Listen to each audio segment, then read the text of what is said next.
Well done, everyone. Now, if you can just nice and slowly open your eyes, bring your breathing back to normal and come back into the room. So that was a double whammy that helped Pauline and I to feel lovely and calm for delivering what we have to you, and it helped to get you completely brain ready to absorb what we are going to tell you as we move on through this morning. So just to start off, I'd like to do a little introduction as to who Pauline and I are and why we're here to talk to you today. So my name's Emma Kirk. I am a mum of 3. I have a 9-year-old, a 6-year-old and a 5-year-old.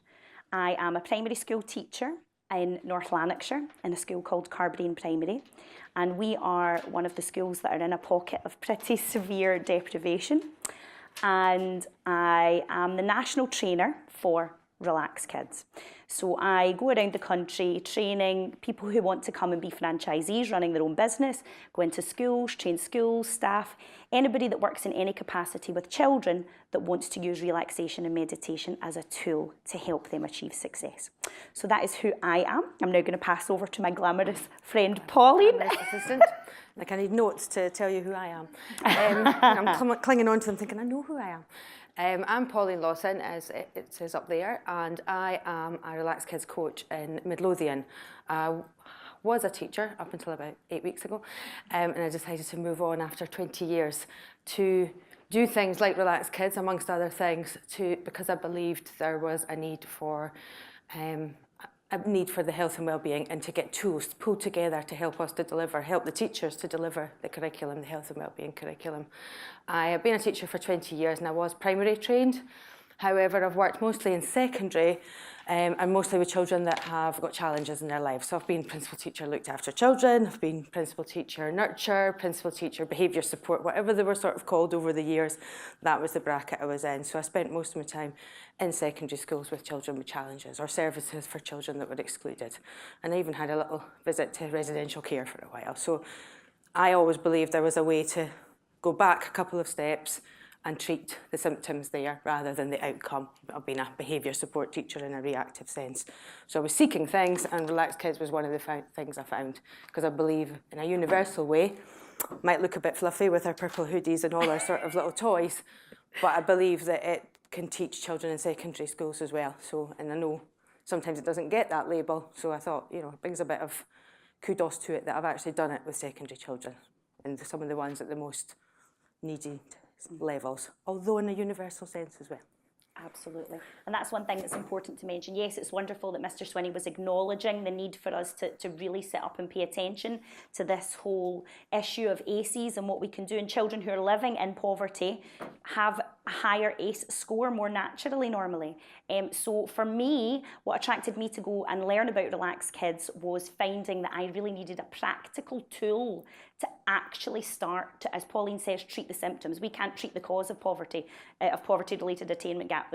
Part of the cause of that is poverty. And with the best will in the world, if I had more money, I would give it out to every child I work with to try and make their lives better. But we can't do that. So this is a practical solution that I was attracted to try and help implement both professionally and personally as a mum with my own children.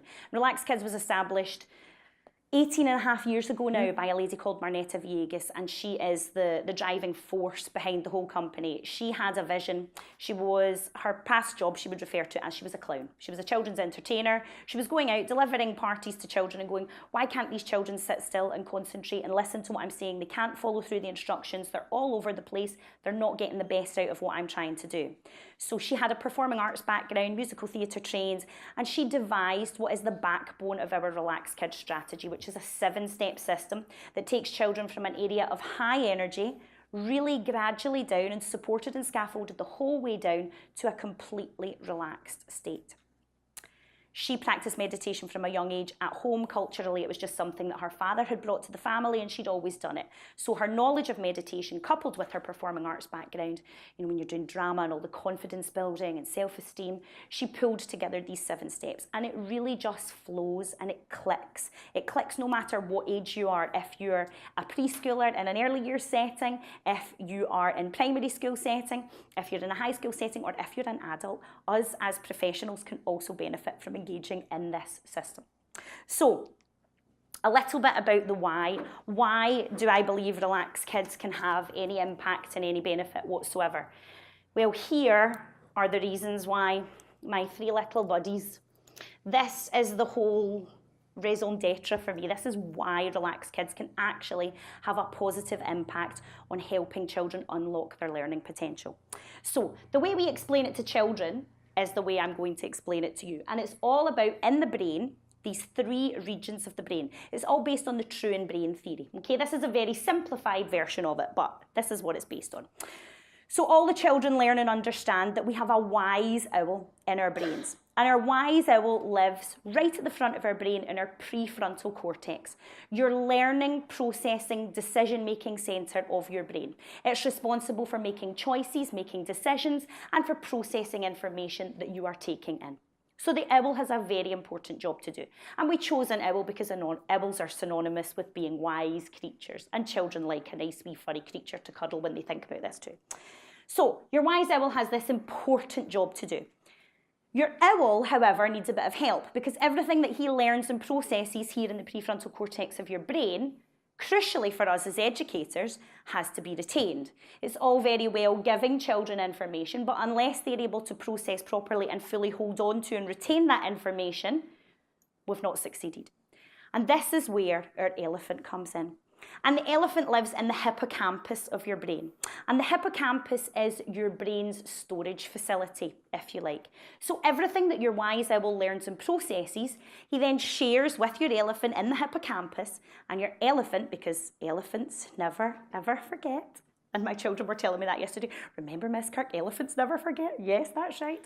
So because your elephant never forgets, he helps to retain and hold on to all that wonderful and important information that your owl in your prefrontal cortex has processed. However, we also have another incredibly important part of our brain. It's the tiniest part of the brain, well, for some. That's part of ACEs. So also in your brain lives a little meerkat.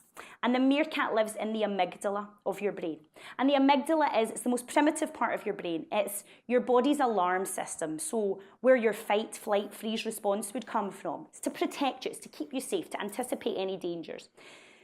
Children who've suffered ACEs, children with attachment, tend to be the group that are the most difficult to try and engage in the classroom. That's because most of these children are living in constantly with their meerkat brain in control of the entire brain.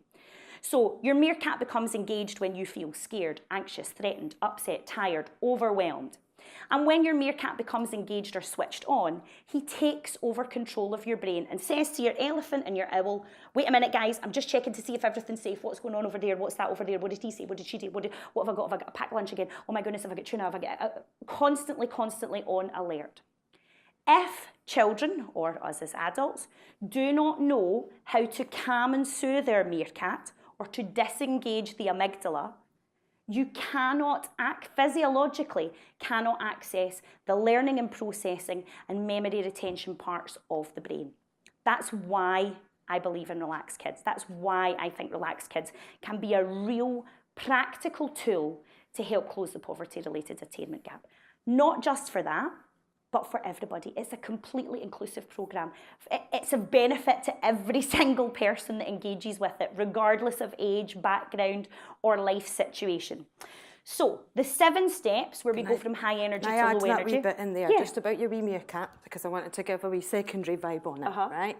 Because I have had 6-year lads, after being taught by someone wonderful like Emma, doing the Relaxed Kids, creating a neural pathway in their head, knowing that their meerkat is up and needing soothed when your office door swings open or your classroom door swings open, and a 6-foot lad will come in and go, Miss Lawson, my meerkat is up today. Can I come in? And you're like, yeah, and you can, pal. And then there's some things there, he knows where the sort of soothing things are. I mean, in primary we'll have certain soothing things. You might have this lovely corner in your class, which is, slightly easier to set up. I get that. Not easy, but easier than having it in the middle of your maths class. So therefore, I know this 4th, 5th, 6-year lads can come into my room, and because we've learnt this before, they will laugh when I bring the teddies and things out, but I have them in the class, they'll go, my meerkat's up. Or occasionally, when I'm teaching a big class, I'll take one of my little meerkats, I've got small ones that are soft, and I'll fling them at someone saying their meerkat's up. And they get a bit of a, because I can see before they can see that their meerkat's up. But you've built that relationship, they've got that neural pathway in their head, because they go, well, I know what to do now, I can soothe myself in some some way. So it was just a wee bit of a secondary story, because I know sometimes we sit there and I'm a fluffy primary, so Pauline's the cold hard light of day with the big scary ones. I don't deal with the big scary ones. She can handle them. I like them nicely. It's particularly amusing when we're sitting there in the staff room and everyone will be having a chat and the maths teacher will go, yeah, he was talking about his meerkat today, what's that? I want him to do maths and algebra and all sorts of things, and he was talking about his meerkat. So when he talks about his meerkat, listen. So we try to educate people in that sense. The children know, the adults know, we all know. For me, that's how I rationalise it in my brain, and I can begin to recognise that, oh, my meerkat's going on alert, I'm getting a bit frustrated here. What can I do? That's where the 7 steps comes in. The 7 steps is the key to calming and soothing your meerkat. This high energy, really gradually down to a completely relaxed state. So in the 7 steps, we go from high energy with movement and play and warming up our bodies, getting physical. So we're using physical activity. It works brilliantly in a PE slot too. Then we do stretches, which really are akin to yoga-based moves, if you like, but we just choose to say stretch rather than yoga. Some people feel yoga subscribes to a particular religious doctrine or set of beliefs. It's just stretches, okay? It's about being calm, being still, focusing in one position, using the breath and strengthening the body too. That whole communication between mind-body connection. So after we get to yoga, we then move on to massage, where the children are engaging in either peer or self-massage. Again, the energy levels just really gradually starting to come down. And the children know, they'll come up and say, oh, Miss Kirk, I need to go and get one of the massage balls because I can feel my little meerkat is getting a bit annoyed, and they'll take a little moment out with a wee massage ball, doing themselves a wee massage on their arms, on their legs, and then ready to come back in and join and focus on a task. So with secondary children doing reflexology on their hands in the classroom. Because I've just taught them slightly more discreet ways of giving themselves a bit of self-soothing, taught them the areas of their hand that link to reflexology. And it's a similar concept, but just in a secondary vibe. And as we come further on today, pretty much we want you guys to be sharing resources that you use. We'll share resources that we use that back up each of these 7 steps and help you to really implement it within your setting. So once you've done the peer and self-massage, the programme then moves on to be breathing exercises, where things are really starting to come down now. Getting the children ready to access a meditation, just like we did this morning. Hopefully you were all relaxed after Mr. Swinney spoke and ready for it in this hot, stuffy room. It's roasting in here. So once they've done their breathing exercises, they then move on to one of the most powerful parts of the 7 steps, positive affirmations. And that's all about children really starting to learn the language of emotional literacy, to fully understand their own positive qualities and attributes, to develop their resilience, to develop their self-compassion, to foster and try and bolster an approach towards having a growth mindset for them. All things that we do in so many ways as educators. That's exactly how you want your children to be able to access their learning, and it's a key part of our 7 steps. Also, probably one of the parts of the 7 steps that has the capacity to have the greatest benefit. It really is insurmountable, the positive effects that can come from children engaging in affirmations. And then finally, children are ready to access the guided visualizations or meditation part at the end of the 7 steps. So, when we use these 7 steps, the benefits of it are not one-dimensional. They are completely holistic benefits. They are benefits that help get the child brain ready to access and retain their learning, as we've already spoke about with our owl elephant and our meerkat. It helps to improve children's creativity and imaginations. I've had children write their own guided visualizations. So we listened to Shower of Light at the beginning of this.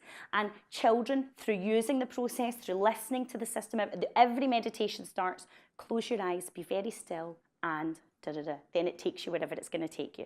The children were tasked with writing their own visualizations, and some of the stuff that came out of it was incredible.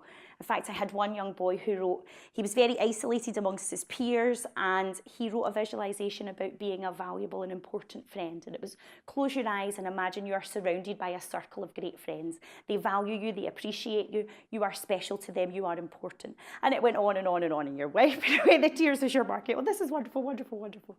But it really helps with children's imagination and creativity, and with their resilience. Self-compassion and resilience are absolutely key to children's success in the classroom, and this is all related to the ACEs as well. If you are able to do whatever you can to treat the symptoms, which is really all we can do, then hopefully it will help children to have a more successful path through education. So, we have tried to match up some of the benefits of Relaxed Kids and we're with our curriculum, and obviously with the mental, social and emotional E's and O's from the health and wellbeing agenda. This is really, for us, key for the whole thing about accountability, justifying why we are doing this. The justifying is the seeing that children are able to actually sit down and complete a task successfully. It's in the seeing that their spelling test results are improving week on week because they're actually able to access their prefrontal cortex and their hippocampus because their amygdala is under control. That is the evidence. However, obviously, for accountability, we're now trying to match it all up against the E's and O's so that you feel from a planning point of view there's a safety net there, that it just slots lovely into the health and wellbeing section of your forward plan too.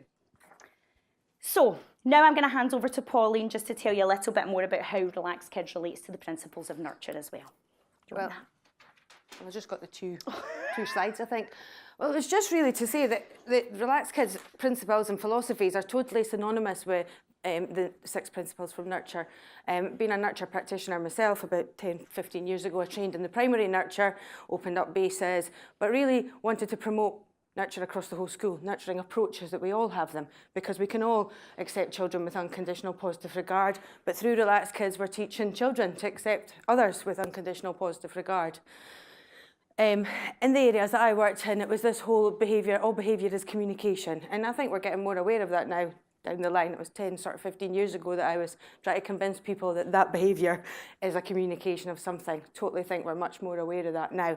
But I'm also hope to make the children aware of their behaviour so that they can work with it through the soft toys and the neural pathway that's being created. So in the classroom and offering a safe base, I think Relaxed Kids offers a safe base. As Emma said, they start off each CD the same. We follow the 7 steps so each child knows where they are. They feel totally safe in the middle of a Relaxed Kids session when you're training them when they're young to have that neural pathway through these colours.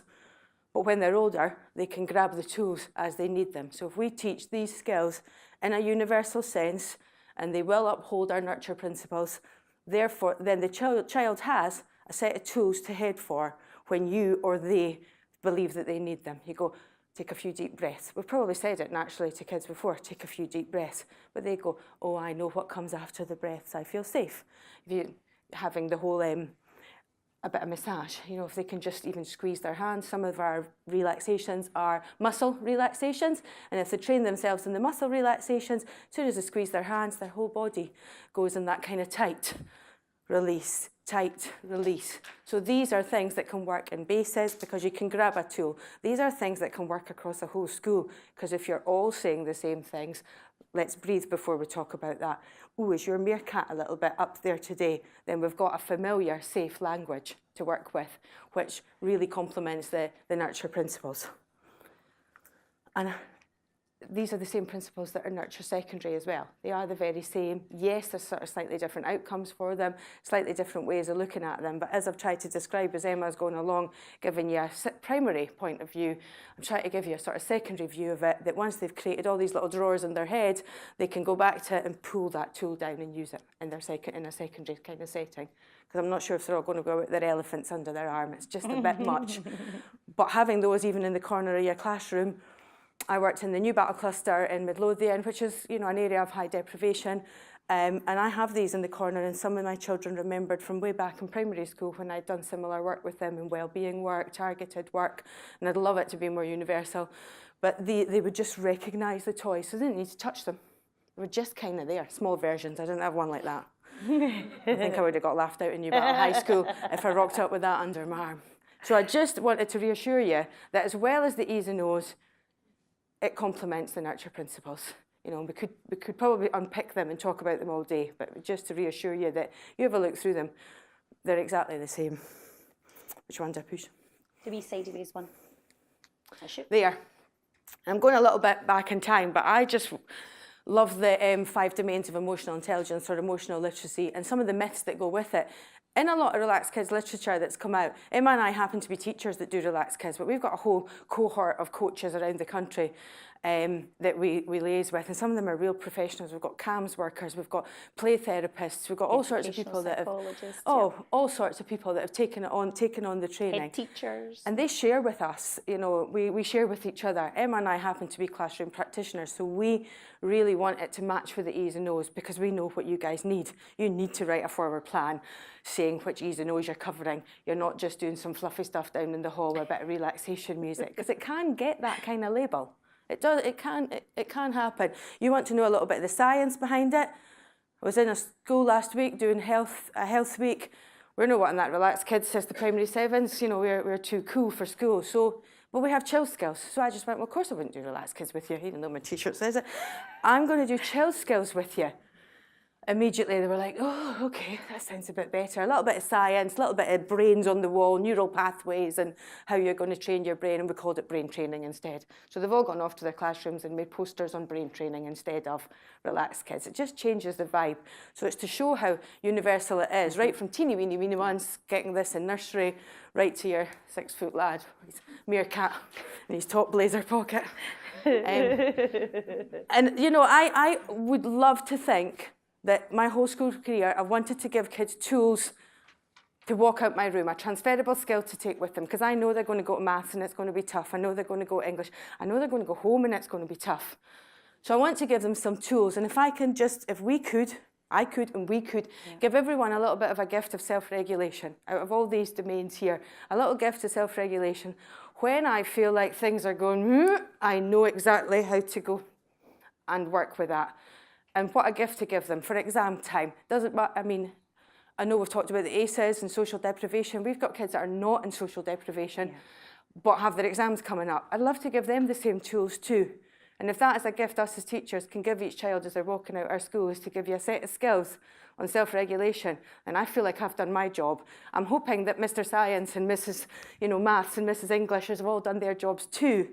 But I want to do my job, and mine is to give them a whole toolbox of self-regulation skills to take away with them to cope with life, which is probably why I left the high school and have done this instead, because I believe you guys will all keep doing your job, and I just want to go over and do my little specialist subject and that. But I would like to filter out so they've got a wee set of skills to use when they go out. Empathy is always a tricky one.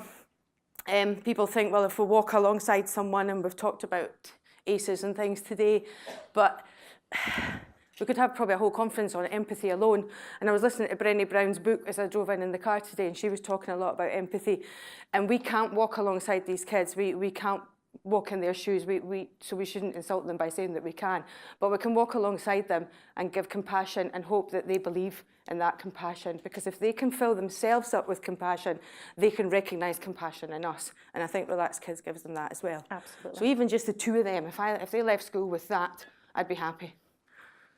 And that was my 2. Is that back to yours? So this is just, again, to clarify what the 7 steps are from the high energy to the low energy. So getting children up and moving about, being physical, getting the feel-good hormones and endorphins, pumping through the body, all to try and work towards promoting a more happy brain situation where the meerkat can feel that the meerkat's safe and the meerkat can relax, doesn't need to be on alert all the time. Okay, so high energy to low, and 7 steps. Again, that's just talking about exactly what we spoke about. So Pauline's kind of touched on this. Relaxed Kids is not just for primary children, not just for secondary children. It's for early years children as well. I've been in and worked in nurseries and seen 3-year-olds lying still, completely relaxing, cuddling into each other. And it's just the most wonderful situation to see. And nurseries reporting that everything in their nursery is a lot calmer, that the children are actually being kinder to each other, and that they're able to actually properly fulfill their learning agenda for the day too, because the children are easier to direct and find things easier to access as well. So yes, we've got it from early years, primary and secondary, but it also works for us, so for adults and beyond. And a key component in that is involving every stakeholder in a child's life. So for us, one of the most important things I would say is, if you're looking at implementing Relaxed Kids in your session, is get parents on board as well. Parent and child workshops or parent and child classes together absolutely work brilliantly, because as we've said, some of these children are going home and they've got quite difficult lives at home. If your mum or dad's meerkat is on alert, that's going to have a direct effect on the child before they come to school. So if they can help to try and make this something that the whole family practices together, the benefits that you can put them in this wonderful little bubble of calm, and then the moment they leave school, the bubble can be popped. If you're trying to help get the family on board and the family using these tools too, and I mean, we have some parents who, they feel almost hopeless with some of the children that they've got because they go, I've tried everything, I don't know what to do. Giving them this other skill set that they can try and use for themselves. If anybody's read that book by Paul Dix, When the Adults Change, Everything Changes, absolutely key. It can be completely transformational. Getting the adults in that child's life to be on board and to set the example and to really value these principles too will help to put the child in a much better position. So, for this point, we've had a bit of a disaster. Well, I'll just everything sticky down. has unstuck off our little board. But what we would really like for you guys to get out of this today is you've actually got some practical ideas of what you can go and implement and try with your own children in your own setting from leaving here today. So we've got tons of resources, but what I would like you to take a little moment to do is just, if you're sitting beside people that are from your own school, it's maybe a good idea to just kind of shuffle about. And for the next sort of, what time are we on? Let me just check how many moments. And for the, well, we're about to finish really.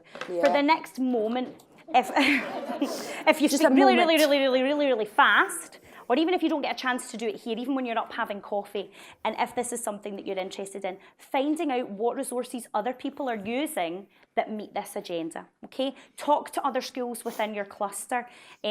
One of the best things, one of the best things that we found we done in our school was just even in our team, an informal sharing best practice, lunchtime or after school, where just if you want to come, you come. If you don't, you don't. It doesn't need to be part of your working time agreement, but where you just sit together and have a blather about what's working well for you, what are you using. Twinkle's got great resources for, finger breathing and affirmation cards if you don't go down the route of, obviously Relaxed Kids have got all their own pre-produced resources that you can buy in order, and Pauline and I are here for the whole day of the conference, so if you want to grab us outside and have a chat with us about anything specifically, you can. We also wanted to show you all our different resources too, to take you through stuff for each of the 7 steps, but I mean really it's an entire morning in its own right.